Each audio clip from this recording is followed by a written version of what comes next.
Football বিশ্বে এবার viral এক আবেগঘন মুহূর্ত। লিওনেল মেসি নাকি লাইভে এসে প্রশংসায় ভাসালেন তার দীর্ঘদিনের প্রতিদ্বন্দ্বী ক্রিস্টিয়ানো রোনালদোকে। মেসি বলেন, কিছু খেলোয়াড়ের আমি বড় ভক্ত, আর তাদের মধ্যে ক্রিস্টিয়ানো রোনালদো অন্যতম। এরপর তিনি রোনালদোর সাম্প্রতিক পারফরমেন্স নিয়ে বলেন, হ্যাটট্রিকের খুব কাছাকাছি গিয়েও গত ম্যাচে হ্যাটট্রিক মিস করেছে রোনালদো, কিন্তু তার দুটি গোল ছিল অসাধারণ। মেসি আরও বলেন, সমালোচকদের মুখ বন্ধ করে দেওয়ার জন্য এটাই যথেষ্ট। যে খেলোয়াড় পর্তুগালের জন্য এত কিছু করছে, কঠিন সময়ে সবাই তার পাশে ছিল না, তারপরও সে হার মানেনি। এ কারণেই সে বিশ্বের অন্যতম সেরা ফুটবলার।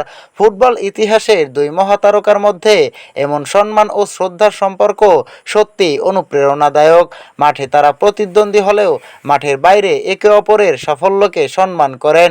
মেসি শেষে রোনালদোর উদ্দেশ্যে বলেন, তুমি এগিয়ে যাও, আরও সুন্দর পারফরমেন্স করো, কোটি কোটি ভক্ত তোমার জন্য অপেক্ষা করছে।